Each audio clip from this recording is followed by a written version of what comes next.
Mardi matin, je suis à la gare TER qui se trouve à même pas 10 minutes à pied de chez moi. Je prends le TER, je fais un arrêt et je descends. Et là je marche 15 minutes et j'arrive à l'espace de coworking. C'est très rigolo de prendre le train pour aller au boulot. Voilà. D'habitude je travaille chez moi la journée. Et là, vu qu'il y a les enfants, il faut que je travaille à l'extérieur. Et du coup j'ai un espace de coworking que je connais bien, dans lequel je peux aller. Et j'avoue qu'avec l'été, les beaux jours, tout ça, c'est plutôt assez cool de se déplacer et d'en profiter pour bouger en fait. Voilà. Être moins sédentaire finalement, ça fait du bien. Et puis surtout ça permet de ne pas être dans les bruits, les cris des enfants. Voilà, et d'être plus focus, plus concentré sur ce que je fais. Au programme de la journée d'aujourd'hui, on va enchaîner des appels de découverte pour le programme Simplifie, et puis 2 séances de coaching de groupe avec les membres d'Épaulette. Et après ça aura été une bonne journée.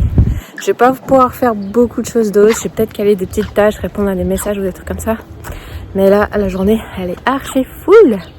Voilà, il y a un beau soleil ce matin. Il fait bon, il fait pas trop chaud. C'est super agréable. Et je vais essayer de t'embarquer un petit peu avec moi lors de cette journée. Oh allez, ça sonne.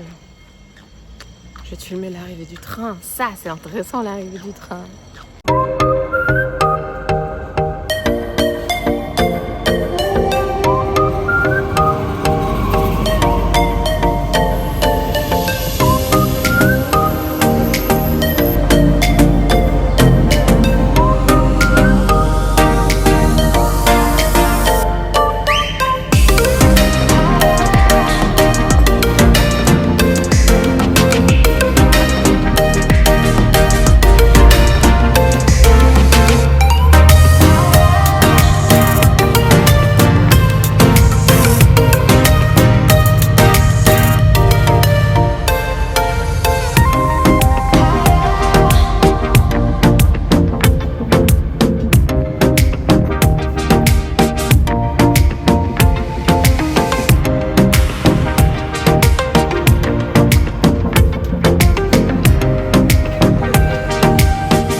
Je sais pas si tu m'entends bien, mes écouteurs, mais j'étais en train de me dire qu'il y a un truc qui est dommage sur ce trajet pour aller à cet espace de coworking, c'est qu'il n'y ait pas de coffee shop.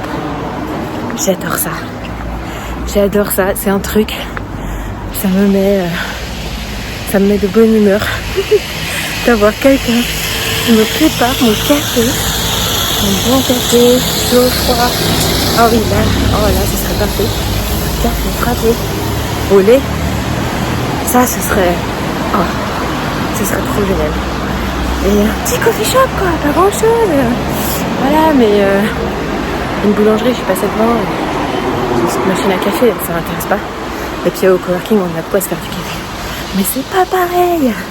Le petit plaisir d'aller marcher en allant au boulot avec ton café. Voilà, tant pis. Toulouse, c'est une belle ville. Si tu connais pas, c'est vraiment une très belle ville. Là, on n'est pas au cœur de Toulouse, dans le centre-ville, mais vraiment, si tu as l'occasion de venir visiter, parce que c'est très sympa. Voilà. On va pas tarder à arriver. Là, c'est le petit parc qui se trouve juste à côté de l'espace où je peux aller manger dehors de temps en temps. Et puis, on est arrivé.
suis en train de plancher sur le programme d'aujourd'hui et là tu vois il y a un truc délicat. C'est que hier j'étais vraiment très fatiguée après le sommet et du coup il y a des tâches que j'avais prévu de faire hier. Et je me suis dit ça sert à rien, j'ai pas l'énergie donc du coup je les ferai un autre jour, un autre moment, je les ferai demain mais j'arrête. Et je m'attendais à ce que... Je prévoyais les faire ce matin tôt parce qu'en ce moment je me lève hyper tôt le matin. Or il se trouve que j'ai dormi ce matin. Et que du coup j'ai pas mis de réveil. Et du coup il n'y a plus d'espace dans la journée pour faire ces tâches là. Alors c'est pas des tâches qui sont urgentes, mais elles doivent être faites quand même assez rapidement. Du coup, je vais regarder dans ma semaine, est-ce qu'il y a un bloc de temps, est-ce qu'il y a un espace où je peux du coup déplacer ces tâches-là ou intervertir certaines choses. Où est-ce que je vais trouver de l'espace en tout cas pour prévoir de les faire, et si je peux pas les faire, je vais voir qu'est-ce que je dois ajuster ou comment, est-ce qu'il y a des choses que je dois modifier ou des personnes à prévenir pour dire que finalement ce sera fait plus tard. C'est l'heure de la pause déj. Pause déj devant une bonne daube télévisuelle et une petite salade fraîche. Oui, parce que quand ton cerveau il fume comme ça le matin et que tu sais qu'il va encore fumer l'après-midi, moi à midi j'ai besoin d'un truc qui me déconnecte, qui fait que je débranche et qui me fait penser aux vacances. Voilà, donc là on regarde quoi? Les plus belles vacances. Je sais pas ce que c'est, je viens de tomber dessus, je me dis on verra bien, ça fera la poudre. Ce matin, 3 appels de découverte et... hyper contente, j'ai rencontré 3 femmes absolument géniales et puis sur ces 3 là, il y en a une qui vient d'accepter de se lancer dans le programme Simplifie, donc ça, waouh, c'est trop content, je suis trop contente, en fait je suis trop contente pour elle surtout, parce qu'en fait je sais combien nos programmes changent des vies et du coup je sais que Simplifie c'était la solution dont elle a besoin.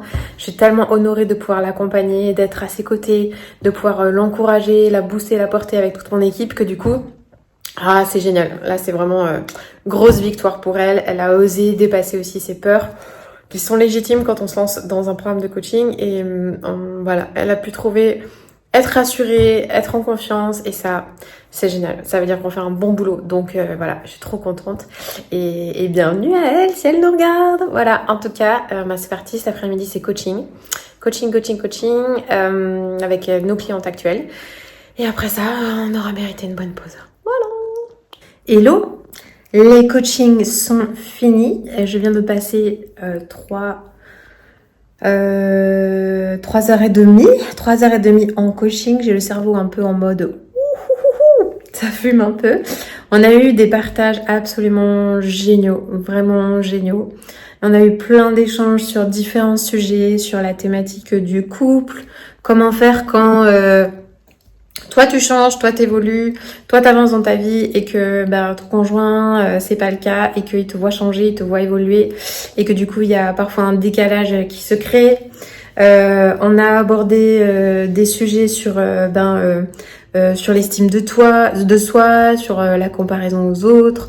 On a abordé des sujets sur la question des peurs, sur la question du contrôle qu'il peut y avoir dans nos vies et qui nous amène à être toujours dans l'activité, toujours dans le trop. Voilà, c'était hyper varié. Et puis par rapport à cette question justement du trop dans nos vies, il y a une chose sur laquelle on a mis le doigt, c'est que bien souvent le fait qu'on n'arrive pas à s'arrêter, le fait qu'on n'arrive pas à se reposer, le fait qu'il y ait du trop, c'est parce qu'on cherche à remplir un vide. Il y a un vide qui est là auquel on veut pas faire face, qu'on veut pas regarder, et du coup on va remplir. Et du coup à partir du moment où tu commences à mettre de la conscience sur pourquoi tu as ce type de comportement, et c'est là que petit à petit tu peux arriver à lâcher sur certaines peurs, sur certaines craintes, et faire de la place à davantage de paix, de sérénité, accepter que oui, il y a des moments où tu peux pas contrôler les choses, accepter ses limites, ça entraîne tout un travail en profondeur derrière qui te permet après d'avoir un quotidien beaucoup plus facile, beaucoup plus serein. Et très souvent, en fait, vous venez me voir avec des problématiques d'organisation, je veux mieux m'organiser, je veux arriver à faire ci, je veux des techniques, je veux des astuces, et puis je vous les donne volontiers, mais en fait, très souvent, tout ça, c'est juste la surface de l'iceberg. Et en fait, ce qui va être nécessaire, c'est de faire le travail en profondeur pour aller voir qu'est-ce qui se passe là-dessous qui fait que du coup, tu as ce type de comportement, ce type de fonctionnement, ce type de pensée. Et très souvent, vous pensez que c'est vous le problème, que c'est toi le problème. Bonne nouvelle, Tu n'es pas un problème. Tu n'es pas un problème. C'est que en dessous de ton fonctionnement, de ton comportement, il y a des raisons, il y a des causes, il y a des explications. Et tout ça, en mettant le doigt dessus, ça permet après de réenclencher un processus de passage à l'action et de pouvoir petit à petit changer les choses les unes après les autres. Mais si tu vas pas bosser sur tes croyances limitantes, sur tes freins, sur tes obstacles, sur tes schémas de comportement, c'est là que du coup, ça commence et que les choses elles se répètent. Donc du coup, ça c'est vraiment l'atout des séances de coaching, c'est d'aller mettre le doigt sur quel est le vrai problème en fait. Ok, tu galères dans le quotidien, mais quel est le vrai problème? On va mettre le doigt dessus, on débloque tout ça et après go, tu peux passer à l'action et ça c'est super fort. Donc chacune là, tu vois, des membres des coachings qu'on a fait repart avec une chose qu'elle peut mettre en place. Des réflexions à poursuivre pour elle, des exercices à faire. Voilà, il y a toujours tout un tas de choses sur lesquelles tu peux agir, même si tu peux pas agir directement sur ce qui te pose problème. Il y a toujours de moyens de trouver une solution pour que ça bouge, quoi qu'il en soit. Voilà. De mon côté, la journée est finie. J'ai plus beaucoup de jus pour travailler, mais il y a 2-3 petites tâches que j'aimerais bien faire avant de partir qui me soulageraient. Du coup, je vais me donner un petit quart d'heure de rab et après ce petit quart d'heure, on va rentrer à la maison. Là, parce que un peu trop de fatigue accumulée. Voilà. À plus tard.